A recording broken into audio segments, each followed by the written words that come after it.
있었던 일인데 우리나라 신문에도 실린 내용입니다.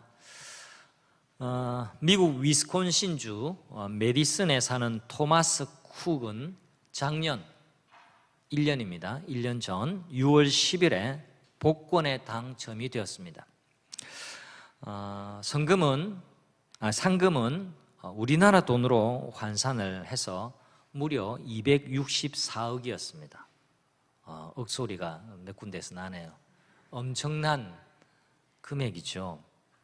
그런데 이 토마스 쿡 이분이 유명해진 이유는 엄청난 상금 때문이 아니었습니다. 토마스 쿡은 복권에 당첨되자마자 제일 먼저 친구 조세피니에게 전화를 했습니다. 그리고 딱 절반 나누었습니다. 왜냐하니까 28년 전에 위스콘신 주에서 복권이 처음 시작할 때 이 친구랑 같이 가서 복권을 사게 되었는데 그때 친구 두 사람이 약속을 했답니다. 야, 친구야, 누구든지 복권에 당첨되면 우리 반반 나누기로 하자. 그렇게 약속을 28년 전에 했던 겁니다. 그리고 여기 사진처럼 서로 약속을 지켰습니다. 대단하죠. 대단해요. 이게 복권 264억이 후라이드 반, 양념 반, 반반 치킨도 아니고 이걸 딱 반으로 해서 친구랑 나눠 가졌다라는 게 정말 참 훈훈한 이야기입니다. 여러분, 이 이야기를 들으시면서 어떤 생각이 드세요? 우와, 나도 저런 친구 있었으면, 내가 저렇게 복권에 당첨되면 나 연락 안 하고 반송 뜬다 그냥, 막 이런 생각 하시는 분이 계시지 않습니까? 가끔 이런 미담이 우리의 가슴을 따뜻하게 하는 때가 있습니다. 근데 여러분, 제가 오늘 여러분에게 전해드리는 이 토마스 쿡의 이야기에서 제가 말씀드리고 싶은 핵심은요, 친구 사이에 참 우정이 훈훈하다, 이게 아닙니다. 오늘 말씀의 주제인 약속이라는 게 뭔가를 이 이야기가 잘 보여주고 있습니다. 사람들 사이에도 서로 약속을 지킬 때 가슴이 따뜻해지고 든든해집니다. 약속을 보장을 받을 때 사람은 안정감을 느끼게 됩니다. 그렇다면 우리는 하나님의 약속에 대해서 생각해 봐야 합니다. 사람 사이의 약속이 이렇게 확실하다면 하나님께서 우리에게 약속하신 것은 얼마나 확실하겠습니까?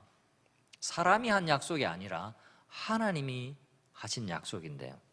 어떤 성경학자는 성경에서 8,810개의 약속의 말씀을 찾았다고 합니다. 많이도 찾아냈죠. 하나님이 우리와 맺으신 약속이 약속 가운데 가장 확실한 약속인 줄 믿으시기를 바랍니다. 히브리서 10장 23절 이 말씀이 있습니다. 또 약속하신 이는 미쁘시니. 누가 약속을 하셨어요? 하나님, 그분이 약속하셨는데 그분은 신실하다, 믿을만하다, 하나님의 약속이 최고로 믿을만한 약속이다라는 말씀을 히브리서는 우리에게 증거하고 있습니다. 약속하신 하나님은 믿을만한 분입니다. 약속 가운데 가장 확실한 하나님의 약속을 날마다 붙드시면서 살아가는 모든 성도님들이 되시기를 간절히 축원합니다. 여러분, 교회 소식에서 제가 알려드린 것처럼 15일 날에는 성면 제거 공사를 합니다. 공사 전문업체와 제가 이렇게 공사 계약서를 작성을 했습니다. 그 대표 한 부, 제가 한 부 이렇게 가져왔어요. 교회 도장과 그 업체 도장 여기 또 이렇게 관인을 했습니다. 여러분, 관청에 신고를 하고 또 허가를 받고 안전 관리를 철저히 하면서 성면 폐기물을 처리하는 것까지 약속을 받았습니다. 그리고 우리 교회는 그 대가로 공사의 금액 800만 원을 지불하기로 약속을 했습니다. 말씀드린 대로 천정만 뜯어낸다고 다 해결되는 게 아니라 나머지 공사들이 많이 있습니다. 여러분 오늘 꼭 기도해 주시고 그걸 위해서 재직회를 하니까 관심 있게 또 재직회에 참여하셔서 설명을 들어주시면 감사합니다. 자, 공사 계약을 했으니까 어떻게 해야 됩니까? 서로 틀림없이 지켜야 합니다. 공사해 놓았는데 돈을 떼먹거나 돈을 받으려고 하는데도 공사를 어정쩡하게 하거나 그래서는 안 되는 거죠. 그거는 서로가 제대로 하겠다라는 약속의 문서, 약속의 증거가 바로 이 공사 계약서입니다. 그 의미로 상호 도장을 찍고 한 부씩 계약서를 가져간 거죠. 여기 계약서는 서로 약속을 지킨다라는 증거가 됩니다. 성경에서 처음으로 약속이라는 단어가 등장하는 본문이 오늘 우리가 읽은 본문이에요. 약속을 성경의 용어로 전환해서 하면 언약이라고 그럽니다. 그리고 그 증거로 하나님은 무지개를 마치 이 계약서처럼 이 증거가 확실하다, 이 약속이 확실하다라고 그 증표로 무지개를 이렇게 우리에게 주셨습니다. 하나님의 맺으시는 언약의 특징이 무엇이고 또 무지개는 무엇을 뜻하는지 이 시간에 함께 생각해 보고자 합니다. 제일 먼저 생각해 볼 건요, 하나님이 주신 약속은 하나님이 지키십니다. 같이 한번 읽어보겠습니다. 하나님이 주신 약속은 하나님이 지키십니다. 네, 여러분 8절에서 11절 말씀을 보니까 중요한 말씀이 있습니다. 내가 내 언약을 세우겠다, 또 내가 너희와 언약을 세우겠다, 이 말씀을 계속 하시고 있습니다. 9절과 17절 사이에 언약이라는 단어가 히브리어로 7번이나 등장을 하고 있습니다. 약속, 약속, 언약, 언약, 언약, 언약 계속해서 언급을 하고 있습니다. 그만큼 중요한 단어라는 거죠. 이 언약은 요즘식으로 말하면 계약, 약속 이렇게 풀어서 설명할 수 있습니다. 11절 다시 보시면 하나님은 어떤 하나님이시라고 성경은 증거합니까? 약속하시는 하나님이에요. 내가 너희와 언약을 세운다라고 그렇게 말씀을 하고 계세요. 내가 너희와 언약을 세운다 말씀합니다. 하나님은 우리에게 약속을 주시고 반드시 지키는 분이시라는 것을 성경이 증거하고 있습니다. 여러분 다시 계약서를 보여드릴게요. 여러분 이 계약서 이 종이에는 약속한 것을 반드시 지킨다라는 내용이 담겨 있습니다. 이것처럼 성경은 하나님의 약속을 담고 있는데 우리가 그래서 성경을 구약, 신약이라고 부릅니다. Old Testament, New Testament 그렇게 부르고 있습니다. 하나님의 약속을 담은 책이라는 의미입니다. 성경은 말씀하신 그대로 이루어 주겠다라는 약속을 담은 책입니다. 성도 여러분, 살다 보면 마음에 의심이 들고 힘이 들 때가 있어요. 인생을 살면서 갈팡질팡할 때 어떻게 해야 할까요? 그때 내 감정을 따라서 천국에 갔다가 지옥에 갔다가 이렇게 할 것이 아니라 이 계약서, 이 언약의 말씀, 구약, 신약, 하나님의 약속의 말씀, 이 말씀에 뭐라고 기록이 되어 있는지를 확인해야만 합니다. 그리고 그로부터 평안을 얻을 수가 있습니다. 그러라고 우리에게 이 약속의 말씀, 성경을 주신 거예요. 성도님들, 제가 하나님의 말씀을 매일 묵상하는 삶을 살아야 한다고 강조하고 큐티하는 삶을 또 우리 공동체를 큐티하는 공동체로 이끌려고 하는 이유가 바로 여기에 있습니다. 여러분을 향한 약속을 매일매일 확인하면서 살아가시기를 바랍니다. 약속을 붙잡고 확신하고 사는 사람과 약속도 없이 막연하게 사는 사람하고는 삶의 차원이 다를 수밖에 없어요. 여러분, 이 계약서를 들고 공사를 기다리는 사람하고 계약서 없이 누가 해주겠지 하고 그렇게 삶이 개선되기를 기다리는 사람하고 천지 차이입니다. 하나님의 말씀을 들을 때도, 오늘 예배 이 자리에 나와서 하나님의 말씀을 들을 때도 마찬가지예요. 하나님의 약속, 지금 목사의 설교가 하나님이 준비하셔서 선포하시도록 하나님께서 들려주시는 말씀이라는 것을 확신하고 말씀을 붙잡으시기를 바랍니다.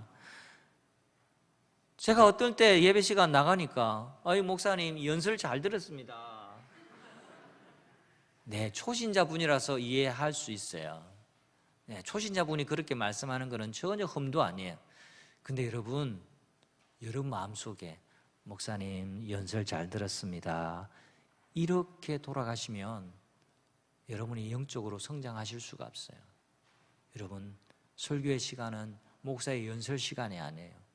하나님의 약속의 말씀이 뭔가, 그 말씀이 여러분의 발의 등이 되고 여러분의 길을 비추는 빛이 되어서 여러분의 영혼을 밝히는 하나님의 약속의 말씀이라는 것을 믿으시고, 이 하나님의 선포되는 말씀을 약속으로 붙잡는 여러분 되시기를 간절히 바랍니다. 그것이 말씀을 경청하는 태도입니다. 그러므로 믿음은 들음에서 나며 들음은 그리스도의 말씀에서 말미암느니라. 로마서 10장 17절 말씀. 여러분이 지금 무엇을 듣고 있습니까? 그리스도의 말씀을 듣고 있는 겁니다. 목사의 연설이 아닙니다. 그리스도의 말씀을 들을 때 여러분의 영혼이 다시금 솟게 되는 거예요. 영혼의 새싹이, 새로운 잎이 나게 되는 거예요. 영적인 양식이 되는 겁니다. 여러분의 영혼에 활력을 얻게 되는 겁니다. 하나님의 말씀을 믿음으로 들으셔야만 합니다. 이것이 설교를 듣는 법이고 묵상하는 법이에요. 성경은 결코 여러분의 지식을 위한 백과사전이 아닙니다. 여러분의 믿음을 위한 책이요, 여러분의 영혼의 성장을 위한 책이요, 여러분의 마음의 확신을 위한 책이라는 것을, 약속의 말씀이라는 것을 기억하십시오. 다시 본문 속으로 대홍수 이야기로 들어가서 생각해 보실까요? 대홍수가 40일 주야로 밤낮 없이 쉬지 않고 비가 쏟아졌습니다. 비만 쏟아진 게 아닙니다. 샘들이 밑에서부터 터졌습니다. 40일 동안이에요. 무려 장장. 그리고 물이, 가득 찼던 물이 빠지는데도 7달이나 걸렸습니다. 여러분, 상상을 해보십시오. 방주에서 나온 노아의 식구들이 마주한 게 뭘까요? 발리섬처럼 이렇게 파라다이스가 눈앞에 펼쳐졌을까요? 아닙니다. 조금만 더 생각해 보십시오. 물난리 다음에 우리 동네 모습을 한번 떠올려 보십시오. 엄청난 홍수 심판을 겪고 나서 파괴된 세상, 엉망으로 폐허가 된 그 자체를 보게 된 겁니다. 그리고 그 마음에 트라우마가 생겼습니다. 전례에 없던 대홍수로 모든 코로 숨쉬는 생물들이, 방주에 있는 생물들 외에는 다 죽었습니다. 빗방울이 떨어지기 시작할 때면 또 긴장하고 두려움이 생길 수밖에 없는 겁니다. 왜요? 엄청난 대홍수를 겪었기 때문에요. 외상 후 스트레스를 트라우마라 그러죠. 트라우마가 그 당시에는 용어가 있지도 않았지만 불안감과 염려와 두려움이 노아와 그 가족들에게 생기지 않을 수가 없는 상황이었습니다. 바로 이때 하나님께서 약속을 주신 거예요. 어떤 약속입니까? 내가 너희와 언약을 세우겠다. 땅을 파멸시키는 홍수가 다시는 일어나지 않을 거야. 내가 다시는 너희들을 홍수로 심판하지 않을게. 하나님은 노아 가족들의 두려움을 약속의 말씀으로 치유하셨습니다. 성경에는 여러분 너무나 많이, 너무나 자주 두려워하지 말라고 말씀하세요. 모세가 죽은 뒤에 이스라엘의 지도자가 된 여호수아에게 하나님이 이렇게 말씀하십니다. 두려워하지 말아라. 마음을 강하게 하라. 내가 너와 함께 하느니라. 이사야에게도 말씀을 주십니다. 너 두려워하지 말아라. 예수님도 제자들에게 이렇게 말씀하셨습니다. 너희는 마음에 근심하지 말라. 하나님을 믿으니 또 나를 믿으라. 너희가 평강이 있을지어다. 성도 여러분, 하나님은 항상 우리에게 두려움을 이기도록, 불안에서 벗어나도록 약속을 주십니다. 약속을 기억하십시오. 두려움은요, 하나님이 주시는 것이 아니라 항상 마귀가 주는 것입니다. 마귀는 염려하고 두려워하는 마음을 늘상 갖게 합니다. 특히 우리 감정을 가지고 장난쳐요. 누가요? 마귀가. 우리 감정이라는 게 굉장히 약하거든요. 우리는요, 논리적으로 한참 이야기해도 결정할 때는 감정적으로 해요. 가정의 생활 한번 보세요. 막 논리적으로 막 이거 하고 저거 하고 해야지 하는데도 그냥 카드로 질러버리잖아요. 지름신 임해가지고. 그게 우리라는 거예요. 그게 감정적으로 화딱지 난다고 하고 뭐 빠마하러 가고. 여성들만 타겟을 해서 죄송하네. 열받는다 하고 한잔하러 가고 말이에요. 이 감정에 약한 게 우리라는 거예요. 늘상 감정을 따라서 결정하는 게 인간의 속성이에요. 그래서 감정이 사단이 건드리는 우리의 최대 아킬레스라는 것을 잘 생각해야 됩니다. 그래서 내가 감정에 휘둘리지 않도록 뭘 봐야 돼요? 계약서 봐야 돼요. 계약서. 하나님의 약속의 말씀을 늘 보고 내가 휘둘리지 않도록 하나님의 약속을 자꾸 확인을 해야만 합니다. 여러분, 우리가 사는 동안 어두움은 안타깝지만 사라지지 않습니다. 중요한 것은 두려움을 이기는 길을 우리가 찾는 거예요. 여러분, 두려움을 이기는 길은요, 하나님을 사랑하는 것밖에 없어요. 어둠을 쫓아내는 건요, 다른 것이 아닙니다. 여러분, 지금은 낮이지만 밤에 오면 우리 교회당이 깜깜합니다. 제가 늦게 퇴근할 때는 깜깜해요. 깜깜한데 위험하면 제가 계단에 불을 탁 켜고 내려가고요, 또 밑에서 탁 끄고 그렇게 갑니다. 여러분, 어둠을 물리치는 건요, 소리치는 게 아니에요. 막 용감하게 막 이렇게 뭐 남자답게 하는 게 그게 아니에요. 어둠을 물리치는 건요, 한 줄기 빛이면 충분합니다. 한 줄기의 빛이 어둠을 물리치게 되어 있어요. 두려움도 마찬가지입니다. 두려움은 우리가 하나님의 사랑을 확신하고 하나님을 사랑하고 살면 자연적으로 사라집니다. 하나님의 사랑이 두려움을 물리칩니다. 사랑에는 두려움이 없습니다. 완전한 사랑은 두려움을 내쫓습니다. 이것이 요한일서 4장 18절의 말씀이에요. 여러분 생각해 보십시오. 엄마 품에 안겨서 새근새근 자는 아기를 생각해 보십시오. 어떤 소리가 나도 엄마 품에 안겨 있으면 안심하고 놀라지 않습니다. 엄마 품에는 안전하다라는 사실을 몸으로 알거든요. 그게 아기예요. 우리가 하나님의 품에 안기면 그 품이 최고로 안전하고 최고로 두려움이 없고 최고로 좋은 곳이라는 사실을 믿고 사는 모든 성도님들이 되시기를 바랍니다. 내가 하나님의 자녀고 나는 하나님의 품에 안겨 있음을 늘 확신하고 살아가십시오. 하나님의 확실하고도 확실한 약속의 말씀을 붙드십시오. 그 약속의 말씀을 붙들 때에, 그 하나님 품에서 그 약속의 말씀을 내가 기억하고 붙들 때에 나를 짓누르는 두려움은 떠나가게 되어 있습니다. 모든 성경의 약속은 나를 위한 약속이요, 우리를 위한 약속의 말씀입니다. 약속.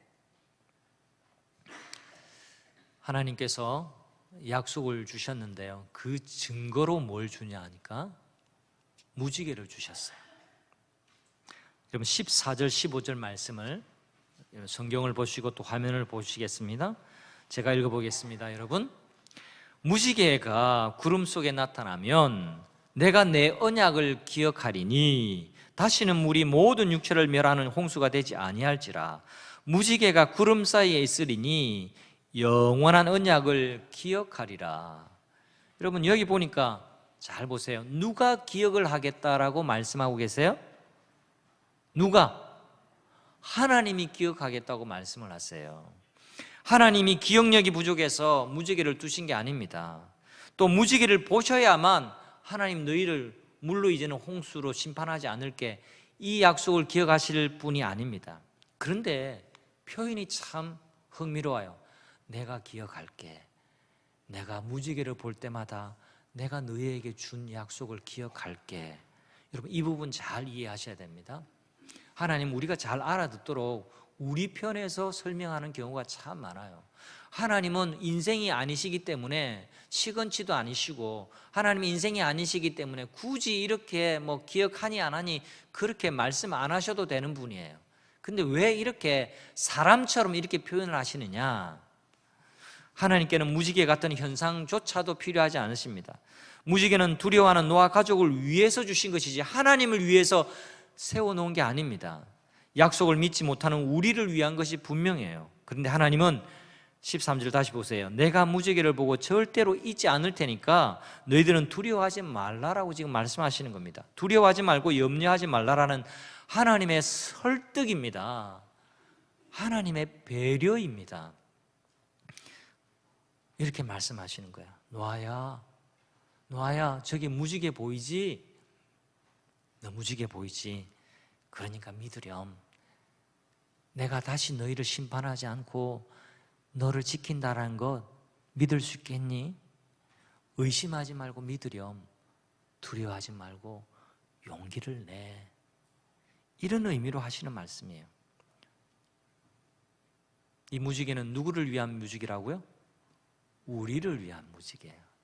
하나님이 기억하신다 하시지만 사실은 너희들 보고 똑똑히 기억하렴, 그렇게 말씀하시는 거예요. 성도 여러분, 이 말씀에 또 한 가지 더 주목해 보아야 할 표현이 있습니다. 내 무지개라는 표현이에요. 내 무지개를 구름 속에 두었나니. 구름 속에 두었대요. 하나님의 축복이 가려져 있을 때가 많습니다. 인생을 살다 보면 때때로 먹구름이 몰려올 때가 있고요, 내 인생에 막 비가 쏟아질 때도 있습니다. 고난과 원치 않는 환란이 찾아오기도 합니다. 누구나 경험하게 되죠. 누구나 경험하게 돼요. 하지만 모두들 기억하시길 바랍니다. 내 무지개를 구름 속에 두었나니. 구름 속에 뭐가 있다고요? 무지개가 있습니다. 먹구름이 물려가고 무지개가 뜨게 되어 있습니다. 힘든 고통이 찾아온다 할지라도 낙심하지 마십시오. 우리 교우 소식 사진 보여드렸지만 전날 우리 엄정찬 장로님, 이신혜 권사님 보면서 제가 격려했습니다. 그리고 간절히 기도했습니다. 오랜 주변 개혁 가운데 낙심하지 않도록 소망을 갖고 하나님을 바라보고 힘을 내도록 성도들도 다 응원해 주시고 기도해 주시기를 부탁합니다. 여러분, 구름 속에 두신 무지개는요, 바로 여러분을 위한 언약의 계약서입니다. 홍수 뒤에 폐어더미 속에 있던 노아와 모든 인간에게 주신 희망의 사인이에요. 언약을 히브리어로 베리트라고 합니다. 베리트. 여러분, 이 약속은 원래 쌍방간에 하는 거죠. 쌍방간에 하는 게 약속이에요. 그리고 쌍방간에 지키는 것이 약속이지만 약속이라는 단어 베리트는 좀 특별한 의미입니다. 언약이라는 건데요, 이 베리트는 쌍방의 의미보다 일방적인 의미가 더 많이 담겨 있습니다. 하나님의 일방적인 약속, 이 일방적이다라는 표현은 풀어서 설명하면 하나님이 전적으로 책임지는 약속을 말합니다. 자, 저랑 이 양반하고 약속을 했어요. 약속을 안 지키면 두 사람 사이가 깨어지죠. 그게 우리의 약속이라는 겁니다. 근데 하나님과 제가 언약을 했어요. 베리트 했어요. 제가 먼저 찾아가지 않아요. 늘상 하나님이 먼저 찾아오셔서 하는 게 또 언약의 특징이에요. 근데 두 사람 사이에 하나님은 약속을 깨는 법이 없어요. 그런데 인간은 늘상 연약하고 죄인이어서 이 약속을 지키지도 못해요. 신실하지도 못해요. 흠과 티가 많아요. 약속은 했지만 지킬 능력이 없어요. 왜? 전적으로 부패하고 전적으로 타락한 존재이기 때문에. 근데 하나님이 책임지신대요. 그게 일방적인 약속이에요. 네가 깨냐? 깨도 나는 지킬게. 네가 깨지만 나는 끝까지 너를 구원할게. 내가 너를 끝까지 책임질게. 이 약속 무효되지 않게 할게. 그게 언약이라는 베리트의 의미입니다. 여러분, 하나님의 약속은 언제나 하나님이 주도하세요. 하나님이 먼저 하세요. 하나님이 책임지십니다. 오늘 말씀에도 내가 이 언약을 지킬게. 내가 이 언약을 세울게. 내가 내 무지개를 여기에 둔다. 내가 너희와 언약을 한다. 내가 너와 나 사이에 언약한다. 이 말씀을 수도 없이 지금 하고 계시는 겁니다. 여러분, 이것이 복음이에요. 이것이 복음입니다. 인간은 하나님과 약속에서 약속을 지켜낼 실력도 없습니다. 능력도 없습니다. 신실함도 없어요. 전적으로 부패하고 연약한 존재입니다. 이런 죄인에게 다가오셔서 약속을 세워주시고 지켜주십니다. 그 약속을 책임져 주십니다. 노아 홍수 심판 이후에 약속해 주고 계세요. 노아가 먼저 찾아간 게 아닙니다. 하나님, 나 자신 없어요. 약속 좀 해주세요. 노아가 찾아가지 않았습니다. 아담에게 하나님이 먼저 찾아오셨습니다. 벗은 줄 알고 부끄러워하는 아담을 먼저 찾아오셨어요. 아담아, 어디 있느냐? 이 목소리는 지금도 우리 귀에 들리는 주님의 음성입니다. 너 어디 있니? 너 어디에 있니? 그렇게 말씀하시는 거예요. 어디까지 했죠? 네. 이참에 어디서 울은지 모르겠지만 다른 데 쳐다보고 말씀드릴게요. 여러분, 이웃에게도 에티켓 지켜야 하지만 하나님께도 에티켓 지키셔야 돼요. 소중한 분을 만날 때는 휴대폰을 꼭 꺼주시기를 바랍니다. 찬양대 아시겠죠? 아멘이십니까? 찬양만 잘해서는 안 됩니다. 휴대폰도 잘 끄셔야 됩니다. 제가 설교의 맥락을 잃어버려가지고 잠시 한 템포 쉬었습니다.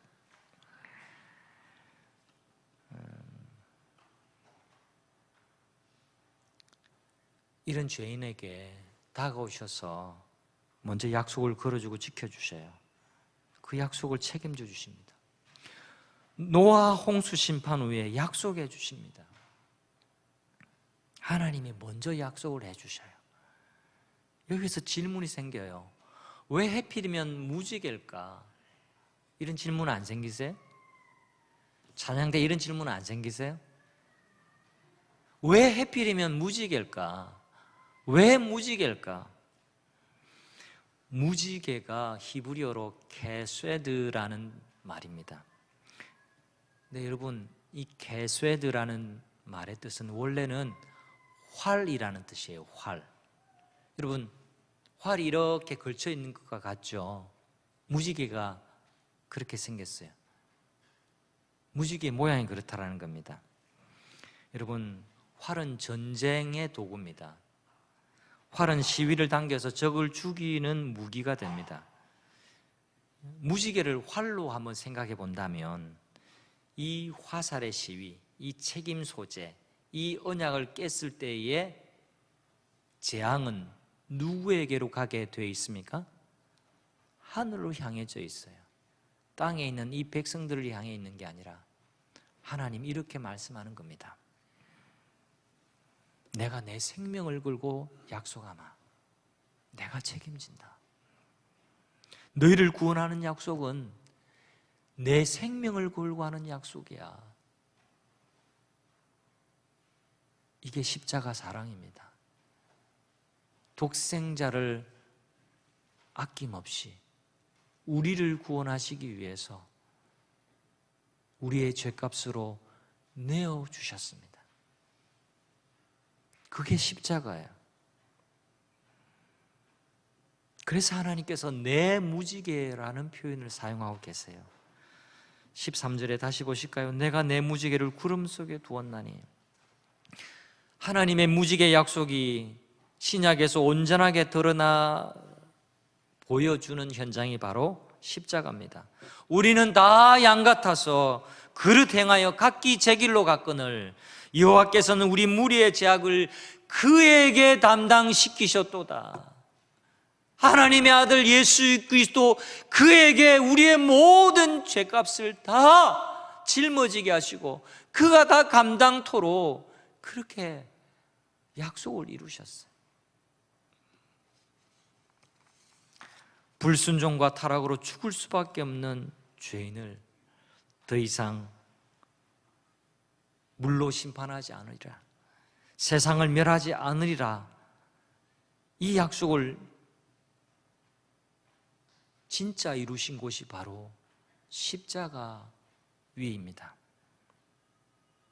아들이 십자가에서 죽는 모습을 보시는 하나님에게는 바로 당신 자신이 죽는 것과 똑같았습니다. 여러분, 하나님 당신의 모든 것을 걸고 우리에게 약속해 주신 거예요. 그게 복음이에요.